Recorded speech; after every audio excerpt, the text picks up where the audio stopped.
이사야 48장 1절에서 22절 말씀입니다. 48장. 야곱의 집이여 이를 들을지어다. 너희는 이스라엘의 이름으로 일컬음을 받으며 유다의 허리에서 나왔으며 여호와의 이름으로 맹세하며 이스라엘의 하나님을 기념하면서도 진실이 없고 공의가 없도다. 그들은 거룩한 성 출신이라고 스스로 부르며 이스라엘의 하나님을 의지한다 하며 그의 이름이 만군의 여호와라고 하나 내가 예로부터 처음 일들을 알게 하였고 내 입에서 그것들이 나갔으며 또 내가 그것들을 듣게 하였고 내가 호련히 행하여 그 일들이 이루어졌느니라. 내가 알거니와 너는 완고하며 내 목은 쇠에 힘주리요 내 이마는 노시라. 그러므로 내가 이 일을 예로부터 내게 알게 하였고 일이 이루어지기 전에 그것을 내게 듣게 하였느니라.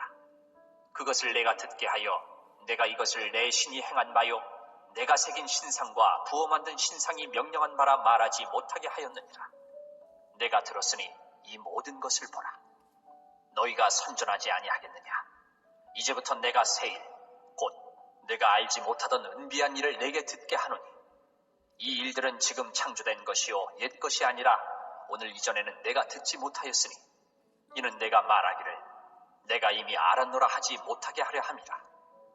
내가 과연 듣지도 못하였고 알지도 못하였으며 내 귀가 옛적부터 열리지 못하였나니 이는 내가 정령 배신하여 모태에서부터 내가 배역한 자라 불린 줄을 내가 알았습니다.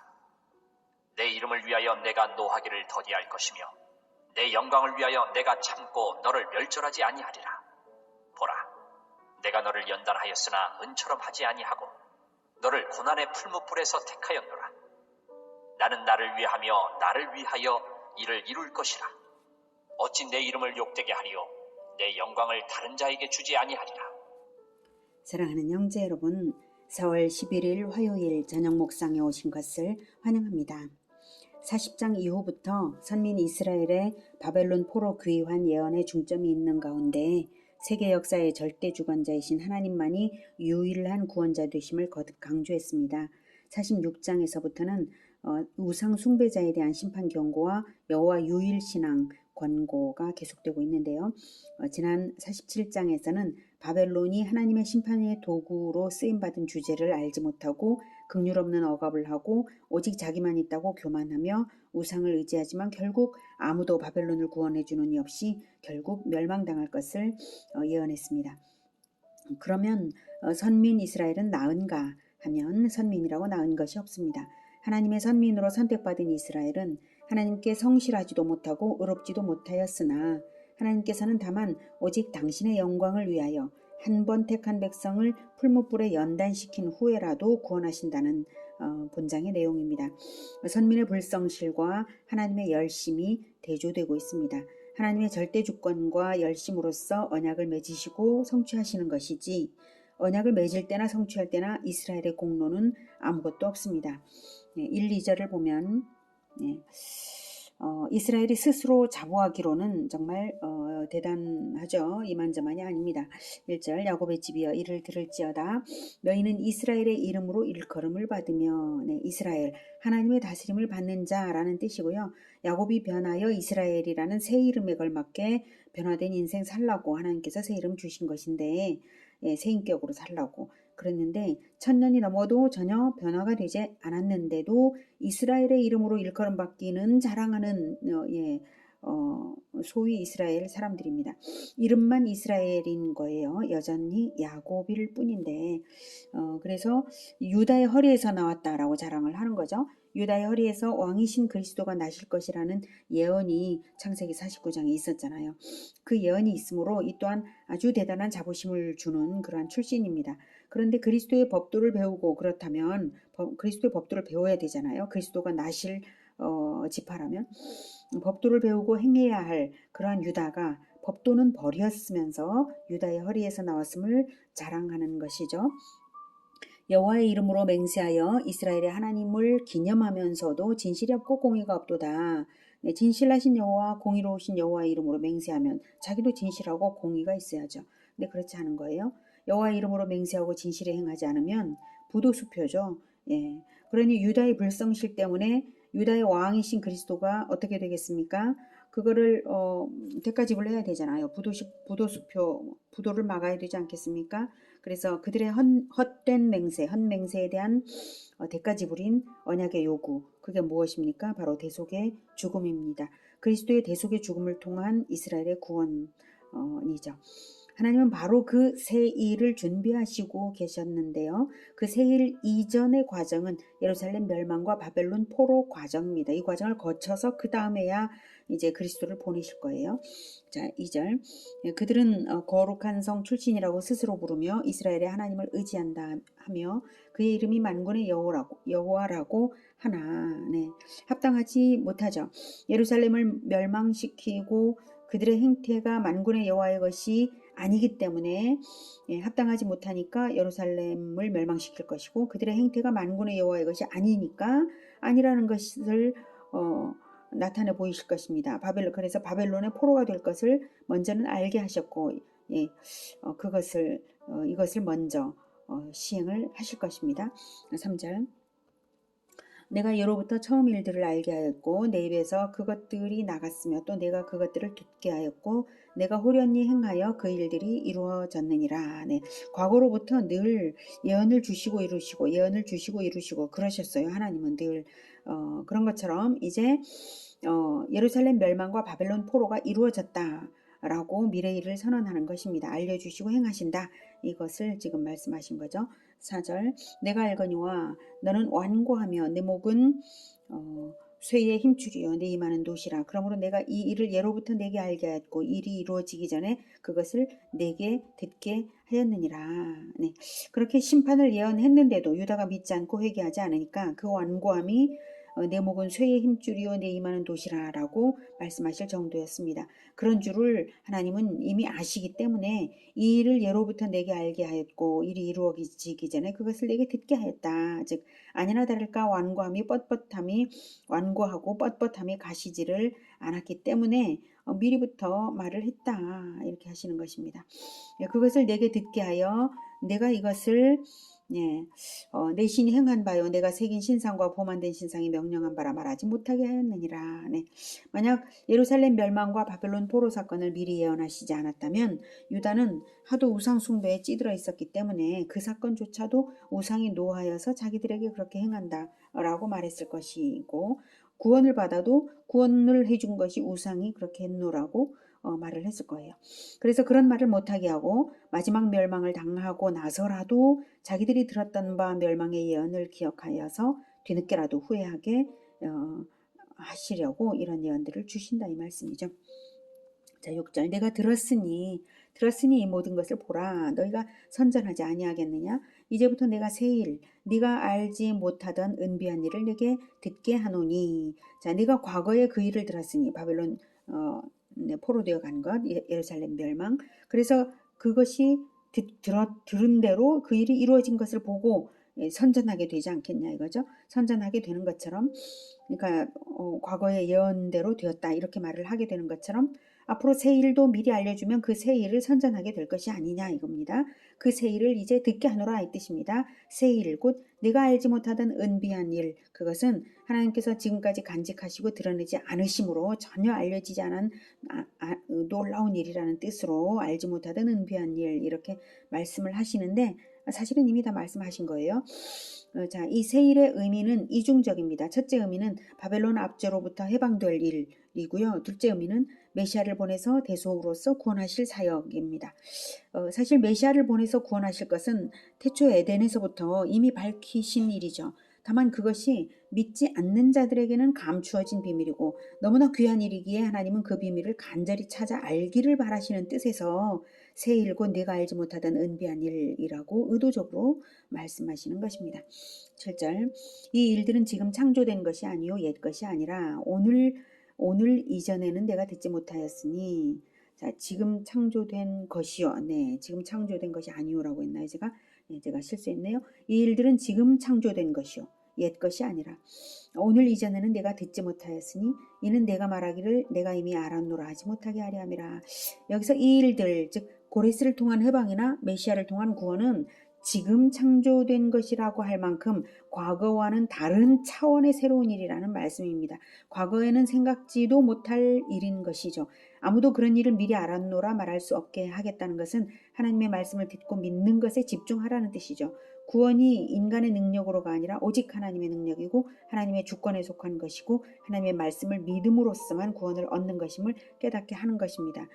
이 일이 이미 아까도 말씀드렸지만 태초 에덴에서부터 이미 예언된 일이고 예언 없이 이루시질 않아요. 하나님께서는 모든 것들을 예언을 하시고 난 다음 이루시고 그러셨거든요. 예, 그래서 옛것이 아니라는 뜻은 아주 차원이 새로운 차원이라는 것이지 과거에 이미 예언을 했습니다. 내가 듣지 못하였으니 라는 말은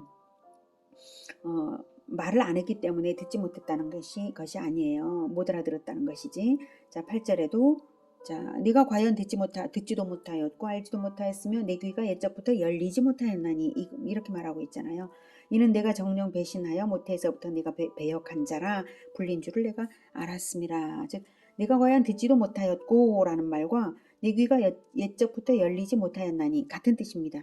하나님이 옛적부터 알려주셨어도 못 알아들었다 이것이고요. 못 알아들은 이유는 모태에서부터 네가 배역한 자라서 못 알아들은 거예요. 원죄를 가지고 태어나서 죄악된 마음을 가졌으므로 들을 귀가 없는 것이죠. 그래서 오직 믿음으로서만 들을 수 있는 것입니다. 하나님께서 그리스도의 대속을 통해 구원받는다는 정보를 충분히 수없이 자주 주셨음에도 불구하고 이스라엘이 그리스도를 기다리노라고 해놓고 결국 어떻게 했나요? 하나님의 아들 그리스도라는 이유로 십자가에 못 박아 버린 것이 바로 그런 상황입니다. 예수님이 자기가 하나님의 아들 그리스도라고 밝히시자 대제사장들과 이스라엘을 대표하는 최고 지도자들의 모임인 산헤드린 공회가 어떻게 했나요? 그리스도를 신성모독죄로 정죄하고 말았습니다. 뼛속까지 죄인들이었기에 그런 극악한 짓을 하게 된 것입니다. 이스라엘의 대표들이에요. 성경학자들인 그런 자들이에요. 그들의 귀가 하나님의 말씀에 열려 있지 않았습니다. 그래서 듣지 못했어요. 그런 것처럼 유다 백성들도 그랬습니다. 예. 하지만 하나님께서는 그럼에도 불구하고 언약의 성취를 포기하지 않으십니다. 9절 내 이름을 위하여 내가 노하기를 더디할 것이며 내 영광을 위하여 내가 참고 너를 멸절하지 아니하리라. 네. 하나님은 하나님의 이름을 이스라엘에 결탁시키셨으므로 이스라엘 백성이 이방 족속에게 완전히 멸족되어서 사라져버린다면 하나님의 이름이 모독을 받는 것이 됩니다. 결코 그럴 수는 없는 것이죠. 그러므로 하나님께서는 이스라엘을 징계는 하시되 멸절시키지는 않으십니다. 끝까지 보호하시며 명맥을 유지하십니다. 진짜 믿음이 있는 자만 남고 또 변질되면 또 그 중에 믿음 있는 자만 남고 나오면서 끝까지 남은 자를 구원하기 위해서 역사의 과정을 진행하시는 거예요. 10절 보라 내가 너를 연단하였으나 은처럼 하지 아니하고 너를 고난의 풀목불에서 택하였노라. 은처럼 한다면 불순물이 조금이라도 섞여 있으면 다시 끝까지 불순물을 녹여야 합니다. 그러면 이스라엘은 결국 멸절되고 말겠죠. 불순물 같은 이스라엘 아닙니까? 멸절되고 말겠죠. 하지만 멸절시키지는 않으실 것이므로 하나님의 이름을 위하여 멸절을 시키지 않기로 하셨기 때문에 고난의 풀목불에서 택하였노라. 약하게 연단시켰다. 연단을 하되 약하게 하셨다. 건져내신다라는 것입니다. 고난의 풀목불은 바벨론 포로 생활을 가리키는 말입니다. 그러므로 이 연단의 목적은 파멸은 결코 아니고요. 성숙이죠. 그런데 이때 완전한 불순물 제거가 완벽하게 되는 것은 아니기 때문에 택함 받은 자 중에는 다시 세월이 흐르면 변질될 가능성이 있다라고 봐야 합니다. 그래서 변질이 되어서 결국 그리스도를 또 죽이기까지 한 것 아닙니까? 자, 그러니 다시 연단을 위해서 고난의 풀목불이 필요한 것을 알 수가 있어요. 그래서 그리스도의 십자가 이후 주후 70년에 예루살렘이 로마에 의해 함락되었던 것이고요. 역사는 계속해서 그렇게 고난의 풀목불과 그리고 택함 받은 남은 자들의 구원 이것이 계속 반복이 되고 마침내 남은 자만 남는 것입니다. 그들이 그 남은 자의 계보가 구원이 된 거예요. 하나님은 역사의 진행 과정에서 이 과정을 반복하십니다. 변질이 많이 되면 고난의 풀목불을 주시고 구원하셨다가 또 때가 되면 고난을 주십니다. 예수님 다시 오시는 날에야 이 순환은 끝날 것입니다. 세상 끝날까지 교회 안에 가라지가 알곡들과 함께 섞여 있다고 하셨지 않습니까? 총체적 세계 교회로 볼 때 말입니다. 교회가 다 같은 교회가 아니고 성도가 다 같은 믿음은 아닌 채로 재림 때까지 가게 될 것이지만 역사 과정 중에 완전히 제거하시지 않는 이유는 가라지의 제거를 하는 중에 알곡인 성도들까지 상할 우려가 있기 때문에 하나님께서 남기시는 것입니다. 자, 그러니 지혜가 무엇인가 하면 사람을 따르지 말고 오직 말씀을 따라야 합니다. 말씀을 통해서 만나는 그리스도만 따라야 합니다. 그것이 예수님을 따르는 것입니다. 예수님을 따르는 자만 남는 것입니다. 가난한 심령으로 그리스도를 사모하는 것입니다. 변질되지 않는 믿음으로 계명을 지켜서 언약의 성취를 기다리는 가난한 심령을 가지는 것입니다. 그 마음이 있어야 끝까지 남는 자가 되는 것입니다. 가난한 심령을 끝까지 잃지 말고 그리스도와 연합하시기를 축복합니다.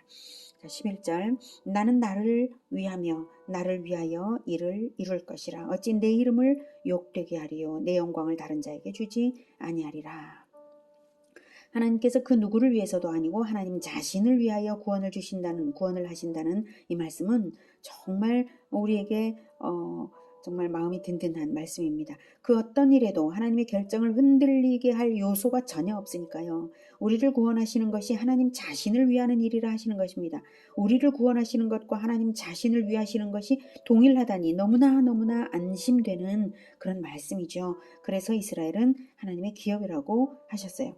우리를 구원하시는 것이 하나님의 영광을 실현하는 일인 것입니다. 그래서 고난의 풀목불에서 건져내시면서 성숙시키실 그 이스라엘, 새 이스라엘에 자기 이름을 걸어놓으시고 결코 포기하지 않으시고 계속적인 징계와 연단과 구원을 계속하시는 것입니다. 그러시기에 자기 아들의 생명으로 우리를 바꾸기까지 사시기까지 하셨던 것이죠.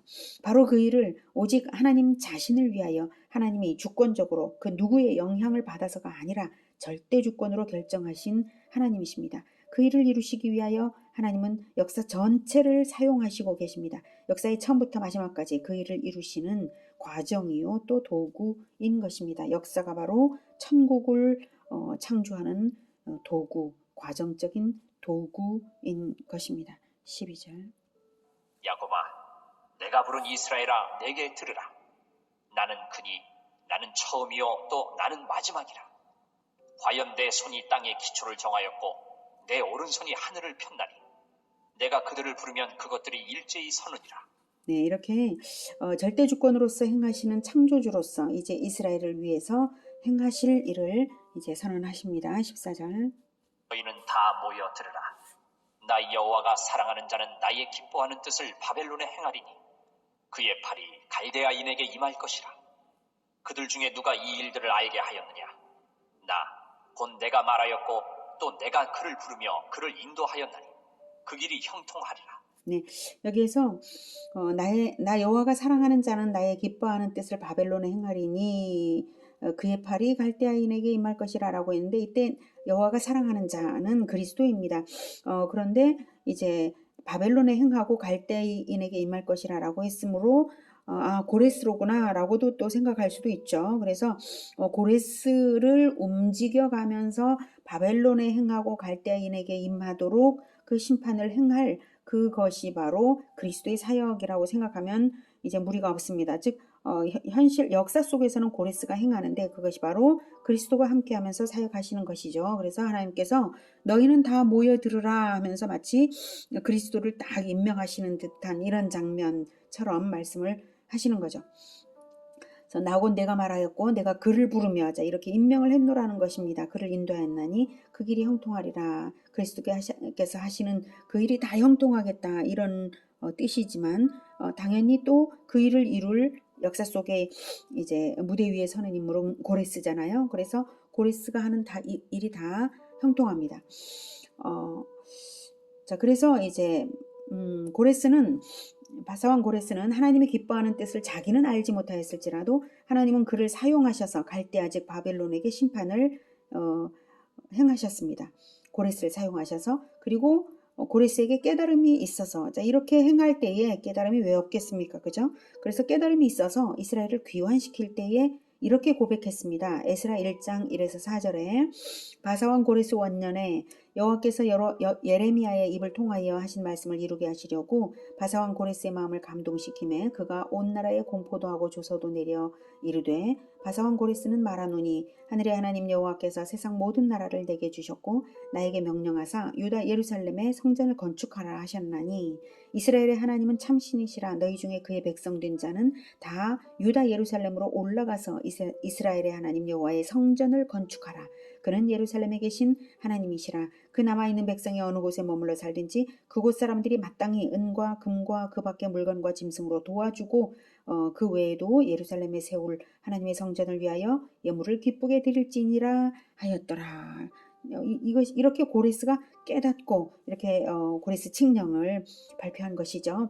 이렇게 깨닫게 된 데에는 고레스의 모든 정복 전쟁이 놀라운 순탄함으로 이루어졌기 때문인데요. 역사가 헤로도투스의 기록에 의하면 고레스의 원정은 신기하게도 일관되게 순탄했다는 것입니다. 고레스 일생의 마지막 원정 때만 저항을 받았고 그 어떤 원정에도 이렇다 할 저항을 받지 않은 것입니다. 그래서 그들 중에 14절 끝부분부터 그들 중에 누가 이 일들을 알게 하였느냐 나곤 내가 말하였고 또 내가 그를 부르며 그를 인도하였나니 그 길이 형통하리라. 하나님께서 이루시는 일이었기 때문이고요. 이러한 일을 그 누구도 알 수도 없었고 계획할 수도 없었습니다. 하나님의 절대 주권으로 하신 일입니다. 16절 너희는 내게 가까이 나와 이것을 들으라. 내가 처음부터 비밀이 말하지 아니하였나니 그것이 있을 때부터 내가 거기에 있었노라 하셨느니라. 이제는 주 여호와께서 나와 그의 영을 보내셨느니라. 네, 16절 보면 주 여호와께서 나와 그의 영을 보내셨느니라. 이 부분에서 화자가 누구지? 이런 생각이 들죠. 자, 여호와의 사자이신 그리스도가 16절의 화자입니다. 성경에는 하나님께서 등장하시는 부분에 여호와의 사자가 동시 등장하는 장면들이 종종 있습니다. 모세의 호렙산 소명 장면이나 그때는 호렙산 소명 장면에서 그 떨기나무 불꽃 가운데 있었던 분은 여호와의 사자예요. 그리고 모세를 부른 분은 여호와예요. 그래서 그렇게 이제 등장을 하시고요. 아브라함의 모리아산 이삭 번제 소명 장면에서 번제를 드리려고 할 때 이제 멈추게 하고 다시 말씀하시고 하는 이런 장면에서도 또 여호와의 사자가 말하는 장면이 있죠. 그래서 여호와와 여호와의 사자가 동일시되는 듯하면서도 어느 부분은 여호와의 말씀을 여호와의 사자가 전달하고 하는 이런 부분들이 있어요. 그리고 삼손의 부모와 만난 여호와의 사자는 여호와를 대리하는 듯 등장을 해서 삼손의 부모가 드린 제사도 받아요. 직접. 그러니까 이제 여호와의 사자가 그리스도이시고 하나님과 삼위일체로서 신적인 존재가 바로 여호와의 사자라는 걸 다 알 수 있어요.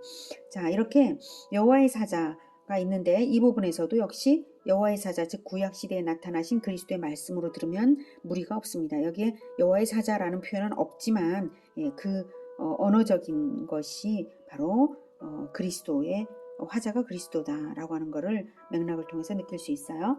자, 이것을 들으라.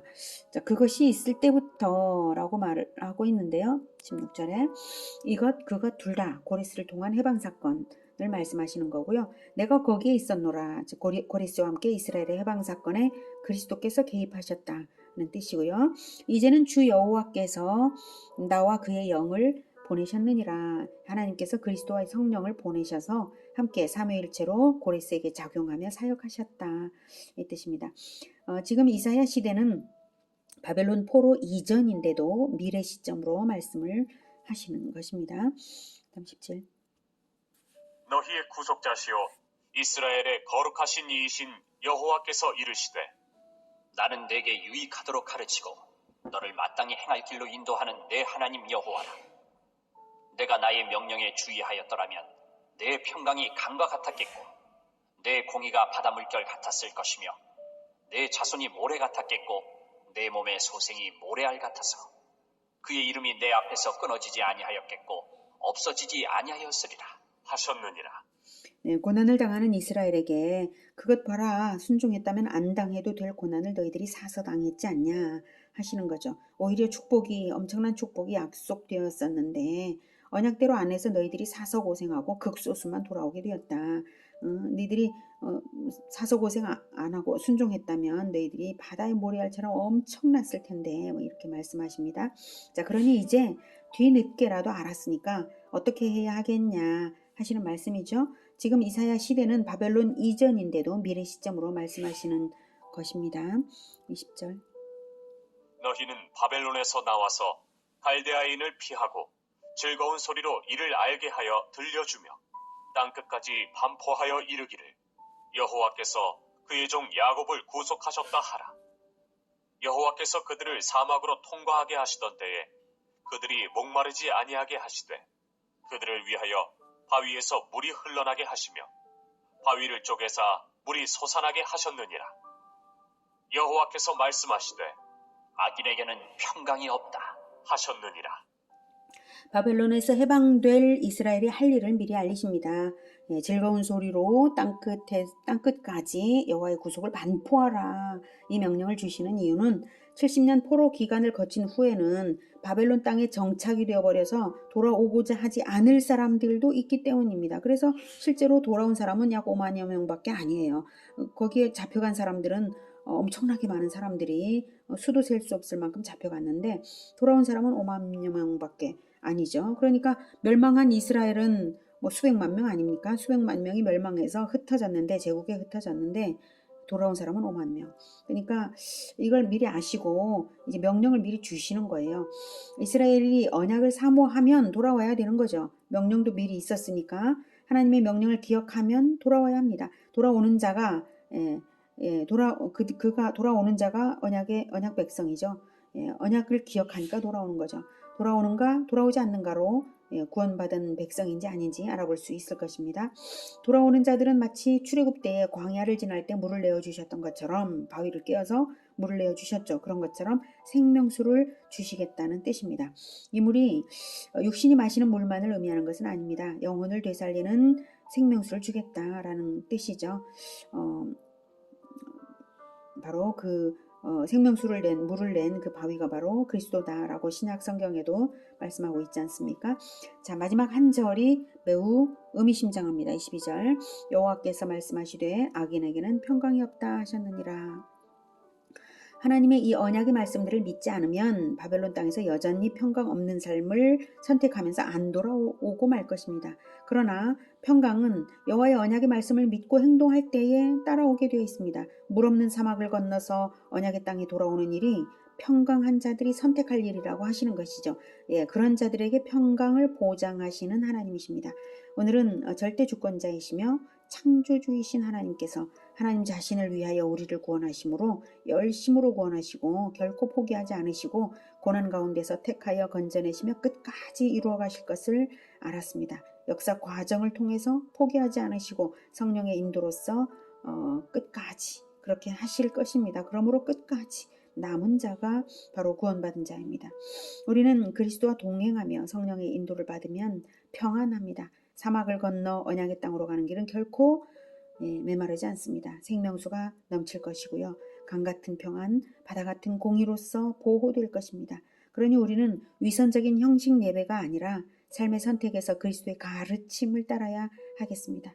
하나님께서 언약하신 것을 바라보며 명령하신 그 방향으로만 가는 그 언약이 성취를 향하여 명령하신 그것을 행하며 가는 우리 모두가 되기를 기원합니다. 기도하겠습니다. 주권자이시고 전능하시고 모든 것을 계획하시고 알리시고 이루신 우리 하나님, 우리의 구원을 태초부터 계획하시고 이렇게 지금까지 이루어 오셨습니다. 그러하오니 우리가 아무것도 두려워할 것이 없고 앞으로 살아갈 일에 우리의 발걸음도 이미 하나님의 계획 가운데 있음을 믿습니다. 하나님, 그리스도께서 고레스와 함께 하셔서 형통케 하시며 심판을 이루시고 또한 해방을 이루셨던 것처럼 이방인 고레스에게도 그렇게 하셨는데 우리에게도 또한 그렇게 하심을 믿습니다. 하늘과 땅의 모든 권세를 가지신 우리 그리스도 예수께서 끝까지 모든 민족에게 복음을 전하고 제자화를 하는 하나님의 일을 선전하는 우리들과 세상 끝날까지 함께 하시며 하늘과 땅의 모든 권세로서 입혀주실 것을 믿으며 평강 가운데 늘 따르겠습니다. 주님 우리를 붙들어 성령으로 충만케 하여 주시옵소서. 예수 그리스도 이름으로 기도드립니다. 아멘. 이어지는 시간은 개인 기도 시간입니다.